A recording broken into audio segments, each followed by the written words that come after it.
I wake up, well, I know I'm gonna be the man who wakes up next to you. When I go out, yeah, I know I'm gonna be the man who goes along with you. If I get drunk. What's up, Student Nation? Welcome back to the podcast. Hope you had an amazing weekend. Dang, I've got some thoughts. I've got some thoughts, and if you enjoy angry podcasting, this may be where to go. And here's the reason why. I think there are two things happening right now with the Oklahoma Sooners athletics that, as a fan, you have to be upset about. Like, you can't not be upset. If you aren't upset, then look, maybe we could even question your fandom. One of those is what's happening with the basketball program. It's bad, and we'll talk about it. And the other one is what's happening to Owen Heinecke, which is, in my opinion, even worse. It's egregious, and we're going to talk about that because I'm done. Well, you'll hear in just a second. But let's start with softball because this is Monday. Softball starts Thursday. The conference releases today. Conference schedule for television: 15 regular season games for the Sooners. Going to be on national television this season. And look, there was never a mystery about Oklahoma's moving to the SEC. We never wondered what it was going to bring. We knew more eyeballs, more pressure, more noise, and more expectations. But with the release of this schedule, the TV schedule, the SEC kind of made something else unmistakably clear, that this isn't just a transition for Oklahoma. It's an elevation. When the conference released its, again, this national broadcast schedule, we see the Sooners 15 games, 15 nationally televised regular season games. That doesn't include like ESPN Plus. That doesn't include Flow Softball. Those are on the ESPN networks. So they're not just joining this conference conversation, of which they are the defending conference champions. They're defining the conference. 15 games. ESPN, ESPN2, SEC Network. So from mid-March through early May, Oklahoma is going to be everywhere. Not selectively, not sparingly, week after week in the heart of the season on linear television. And here's why that matters. Because in this conference, television's not about access, it's about value. The league doesn't give away windows just willy-nilly. It allocates them. Every national slot represents confidence that the product is going to deliver. It's going to deliver competitive games, meaningful stakes, strong ratings, and postseason relevance. And Oklahoma checks every single one of those boxes. This isn't a courtesy bump from like 12, what they got in 2025, to 15, what they're looking at this year in number of national broadcast appearances. This is a statement that the SEC sees Oklahoma as one of its cornerstone brands in a conference absolutely loaded with elite softball programs. And if you look closely at how those 15 games are distributed, the message, I think, becomes even more loud. This season, it's not going to ease Oklahoma into SEC life. We saw that last year. There was nothing easy about it, right? But this schedule compared to last year's schedule, this one drops them directly into the deep end of the pool. The first nationally televised game comes March 15th when Auburn comes to Norman for the series finale, and that's going to be on the SEC Network. It's not a glamour opener. It's a grind-out SEC series in mid-March. It's exactly the kind of matchup that the league wants Oklahoma attached to. From there, the schedule reads kind of like a tour of the conference's most demanding environments. You've got Ole Miss, you've got Baton Rouge, LSU, you got Texas A&M, and Texas. By the way, I love that matchup between the two, quote, postseason tournament co-champions, Oklahoma, Texas A&M. That's the final weekend of the season. That wasn't coincidence. That was planned, and it's going to be must-see TV. And this is visibility paired with difficulty. And you look at these road series at Ole Miss and LSU, both land on the SEC Network. the finale of that LSU series, it's going to be in the ESPN window on March 29th. Again, not accidental. Networks want Oklahoma in hostile buildings late in the series with postseason implications already simmering because that brings the drama. That brings the eyeballs. That's something only Oklahoma can do. Because Oklahoma doesn't shrink in those moments, they enhance those. And the centerpiece of all this, the centerpiece is mid-April, Austin, Texas, 3 games, 3 national broadcasts, 2 on ESPN, and then the other part of that series on ESPN2. That Oklahoma-Texas series, that's where the SEC is planting its flag. This is the league announcing its new flagship softball rivalry to the entire country. 2 blue bloods, 2 fan bases that travel, 2 programs that are expected to be playing in May every single year.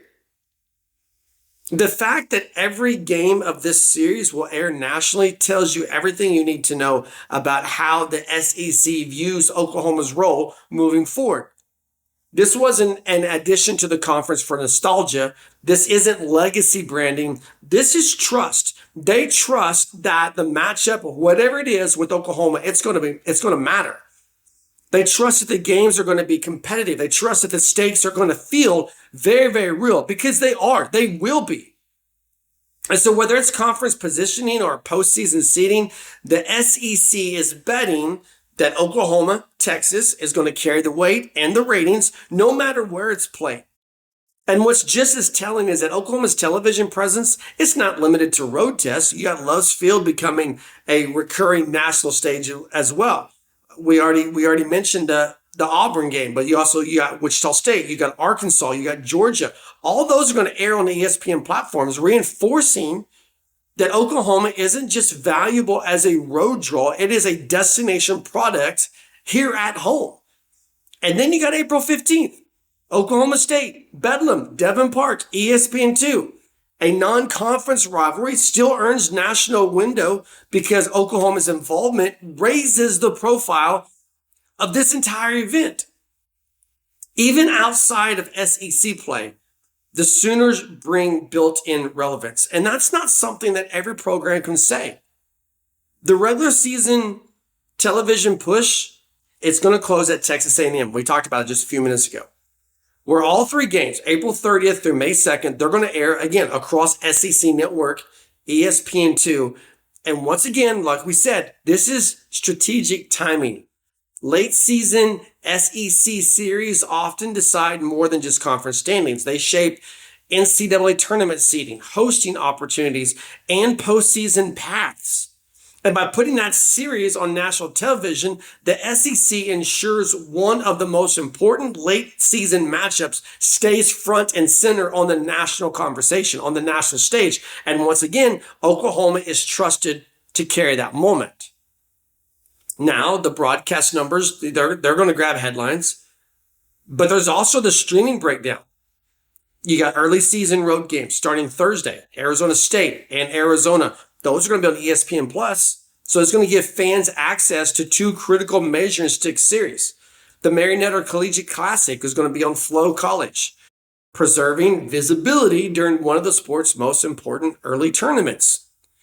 Every remaining SEC home game not selected for national TV and all other SEC road games, they're going to be available on SEC Network Plus. So road trips to North Texas, Memphis, they're going to stream on ESPN Plus as well. So the result is something college softball didn't have a decade ago. You have, as a fan, total access. If you want to follow Oklahoma softball in 2026, there literally are no blind spots. There's no hidden weekends, no mystery gaps. The entire season is visible because the sport and Oklahoma's place within it demands that kind of exposure now. And it really kind of brings us to what these numbers actually say. 15 nationally televised games, not a coincidence. That is an endorsement. They say the SEC believes Oklahoma remains appointment viewing. You see the broadcast, you see the schedule, you're going to be there in front of your TV. They say that networks trust the Sooners to deliver meaningful softball deep into the season. They say that Oklahoma's move to the SEC has amplified the national value of the conference, not dulled it. In a league where visibility is currency, Oklahoma is spending freely. But no visibility comes, I guess with visibility comes assumptions. Programs featured this often, they're expected to contend. They're expected to matter in April, expected to shape postseason conversations. And Oklahoma has lived with those assumptions for years, and the Sooners continue to justify them. So this schedule, it doesn't lower expectations. What it does is it formalizes them. And maybe that's the most important part of all this. Oklahoma softball doesn't need to be protected. This program isn't being shielded from pressure. It's being placed directly in front of it over and over again, because that's where it has always been most comfortable. As the conference continues to define college softball's national narrative, Oklahoma remains one of its most reliable lead characters. Not because of banners, not because of reputation alone, but because when the cameras are on, those games matter. And in 2026, the cameras are going to be in Oklahoma almost every weekend.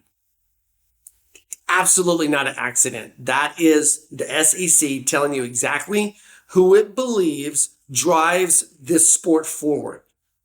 And it's Oklahoma, standing right in the middle of that spotlight, exactly where the Sooners have always been. All right, well, it was fun talking about softball and the TV schedule, but now let's talk about the bad. Okay, now let's just get into it. Because look, at some point, incompetence stops being accidental and starts looking like policy. And that's honestly the best way, the only way to describe the NCAA's ruling on Owen Heinecke. This is not a tough call. It's not a gray area.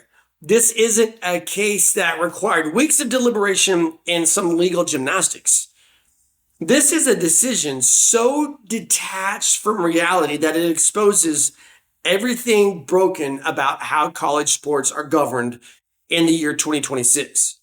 Because the NCAA didn't just get this wrong. It revealed, once again, that it no longer understands the difference between enforcing rules and actively harming the athletes that it claims to protect. And let's start with the facts, because the facts alone are enough to make your head spin. Owen Heinecke is being denied an additional year of football eligibility because the NCAA is counting a brief stint as a walk-on lacrosse player at Ohio State in 2021 as a full season. He played in 3 games. He played around 15 minutes of garbage time action. There was no scholarship involved. There was no meaningful role, no competitive advantage of any kind. That spring had nothing, absolutely nothing to do with football. And yet, the NCAA has decided that those 15 minutes of lacrosse outweigh everything else in Heinecke's career, including the fact that he missed the entire 2022 football season at Oklahoma due to a knee injury, an injury that the NCAA also refused to recognize with a medical hardship. So let's be clear about what they're saying. They're saying 15 minutes of non-scholarship lacrosse matters more than an entire season of football lost to an injury.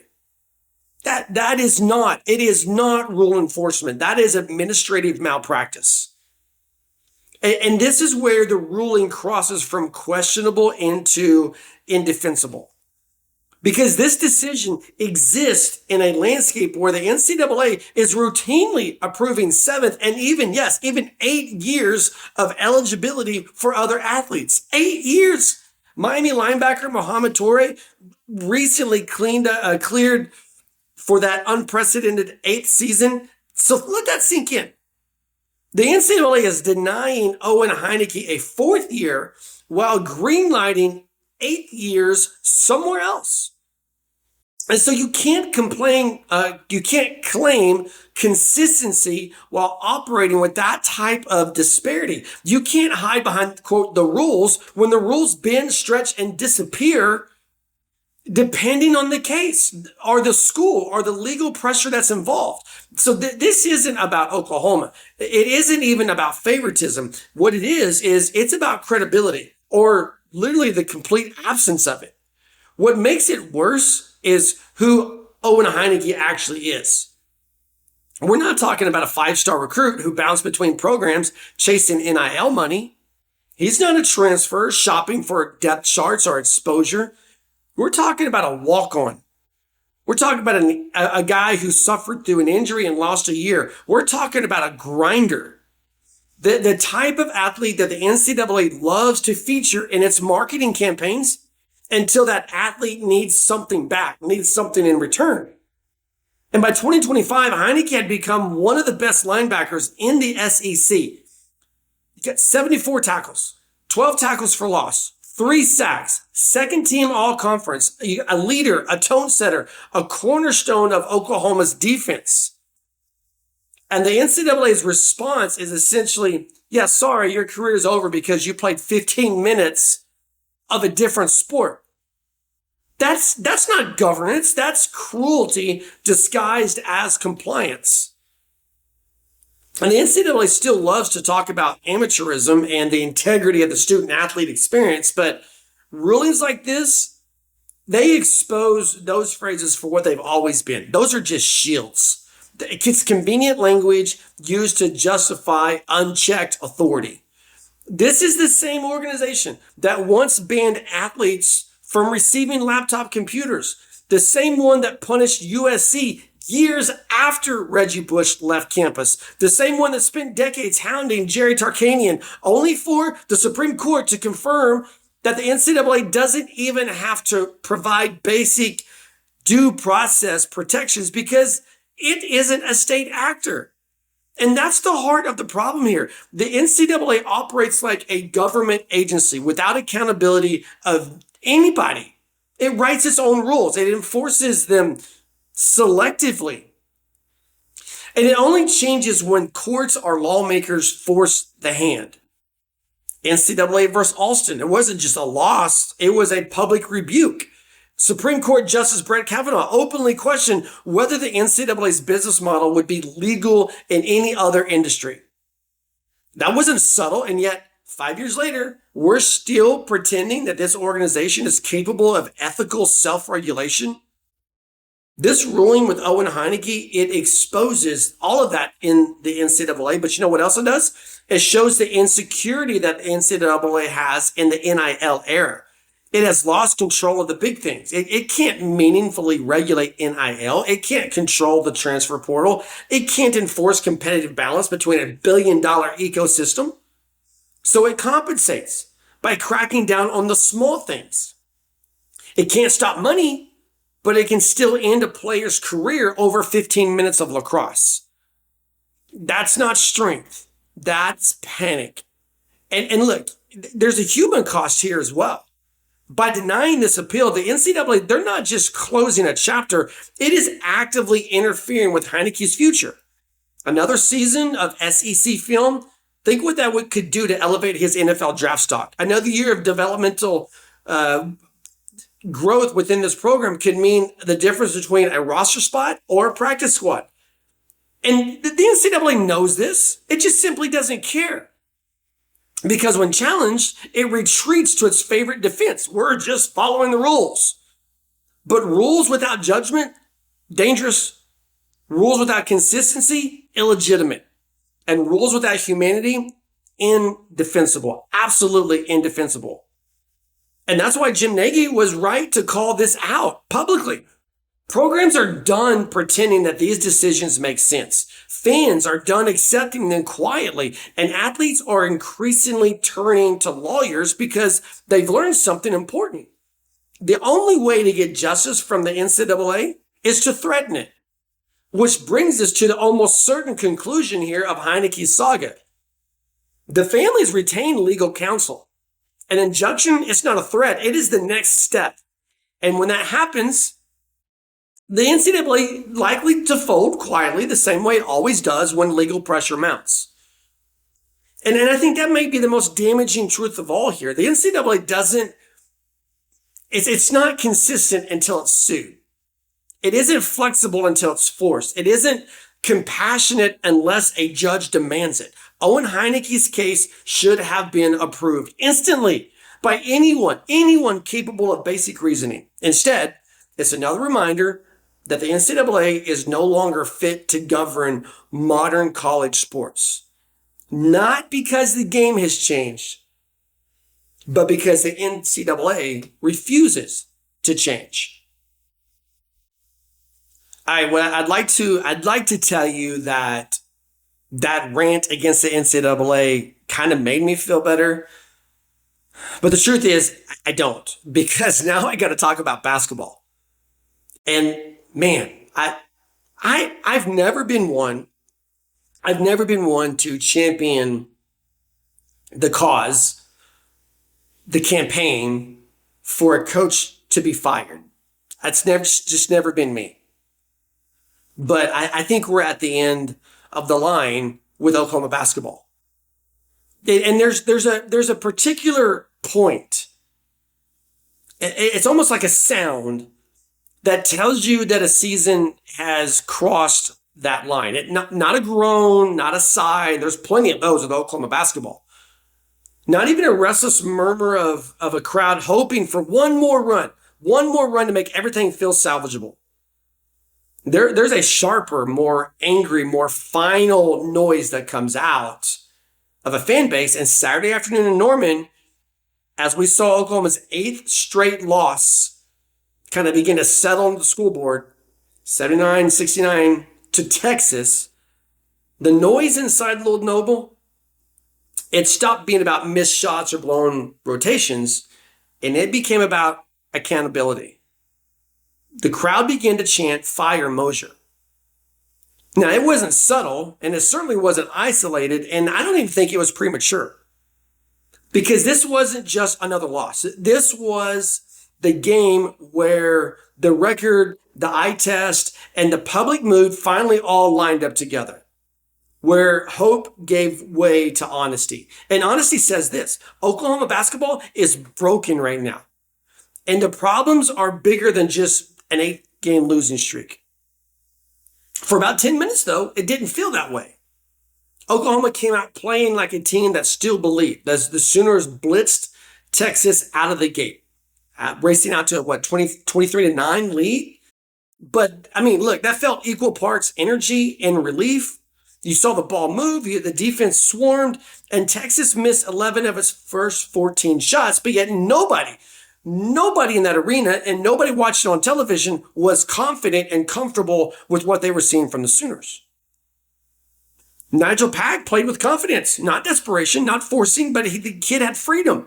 The kind of confidence that kind of tells you a guard still believes that he can drag a team uphill if he has to. And so in that first opening moment, Lloyd Noble Center felt alive. But we know leads like that, they've started to feel dangerous with this team. Not because they're not earned, not because they don't last, which they don't. It's because their opponent doesn't panic. They know what's going to happen.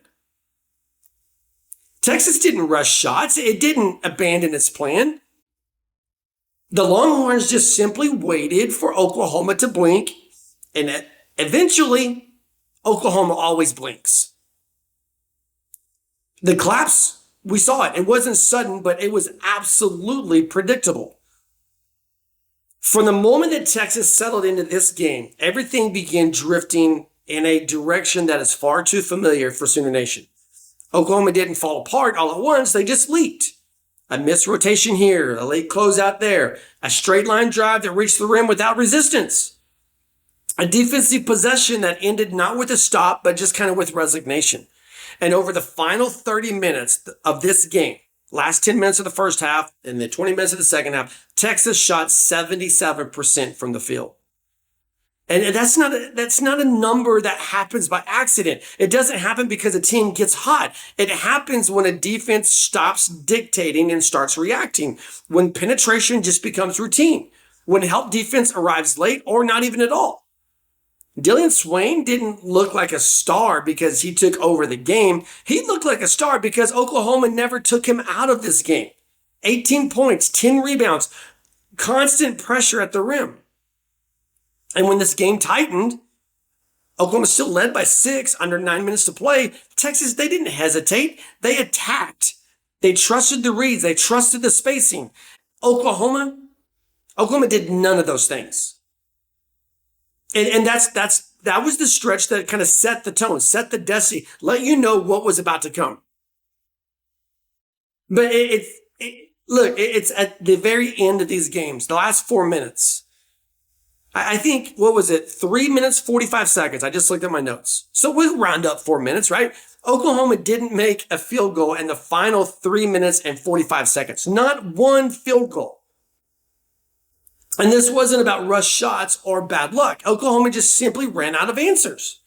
The offense became stagnant, predictable, and entirely dependent on hope rather than structure. Meanwhile, Texas guards Jordan Pope, Simeon Wilcher, they did what good teams do late. They punished indecision. They hit timely shots. They spaced the floor. They played with a calm of a group that knew the game had tilted in its favor, like it always does against Oklahoma.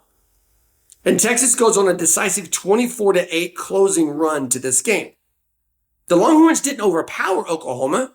They just outthought them. And that's the indictment. That's the problem. Nigel Pack finished with 23 points. He competed. He made shots. He tried to keep Oklahoma afloat when everything else was slipping away. But this season, it's reached a point where individual effort feels almost beside the point. Because the problem isn't that Oklahoma lacks a score, it's that Oklahoma lacks an identity when scoring dries up. When Pack is forced to create late, the offense just stops flowing. And, when the first action breaks down, there's no counter. When opponents adjust, Oklahoma doesn't adjust to the adjustments. They don't make counters. And that's not just on one player. That's the system. And it would be easy to dismiss the chance to fire Mosier as emotional or reactionary, but what echoed through Lloyd Noble on Saturday, it wasn't about Texas. It was about 1-8 in conference play. It was about 8 straight losses. It was about watching the same movie over and over with a different opponent wearing the villain's jersey. More than anything, it was just about exhaustion. Sooner Nation, the fans, we're frustrated. We're frustrated because Oklahoma's losing. We're frustrated because Oklahoma is losing the same way, by fading, by surrendering control, by looking unsure of itself whenever pressure shows up. Porter Mosier's conference record, it now sits at 26-53. Bro, that's not a slump. That's a trend. And when a crowd shifts from anxious to making accusations, the belief has left the building. So this game, it didn't feel like a setback. It felt like a line. Every season has moments that quietly define it. Not the loudest, not the last losses or the most dramatic finishes, but the games where reality becomes unavoidable. And this was one of those moments. Sooners are now 11-11 overall. The postseason conversation, it's no longer about bubble positioning or resume building. It's about damage control. Now you're looking at a trip to Kentucky that feels less like an opportunity and just straight up like an obligation. Can you show signs of life? Can you show cohesion? Can you show that this group hasn't completely fractured under the weight of its own expectations? Because right now the question isn't when the skid will end. It's what happens next if it doesn't end. Look at the schedule. You tell me when they're going to win. The hardest part of Saturday's loss, it wasn't the score, and it's not even the streak. It's the feeling that the team on the floor and the fans in the stands were finally seeing the same thing at the same time, and nobody liked it. Nobody liked what they were seeing. Oklahoma didn't lose to Texas because the Longhorns were unbeatable. Oklahoma lost this game because Texas was organized. They were decisive. They were confident in the moments that demanded confidence. And Oklahoma was none of that. None of it. And until that changes, There's no early lead that's going to feel safe. There's no close game that's going to feel winnable. And no amount of effort is going to drown out the noise that's now impossible to ignore. Sometimes the loudest sound in a season, it's not the buzzer. It's the moment everyone just stops pretending and sees the situation for what it actually is. Thanks for hanging out with us on the Sooner Nation podcast. You can find us every day on the internet, heartland-sports.com. We got a bangload of stuff up there right now. You can find us on social media. I know I keep saying this. We're so close to 17,000 followers on our Facebook page. It's like 16,950 and change. So 45 of you right now, run to Facebook, follow Heartland Sports, and get us to 17,000. We also have subscription on Facebook where you can pay $4.99. We've got over 30 articles there to preview the 2026 college softball season. A lot of stuff going on. Look us up, give us a like, give us a subscribe to where you're finding the Sooner Nation podcast, and have an amazing week. Boomer Sooner. But I would walk 500 miles and I would walk 500 more to be the man who walked 1,000 miles to fall down at your door. When I'm walking, yes, I know I'm gonna be the man who's working hard for you.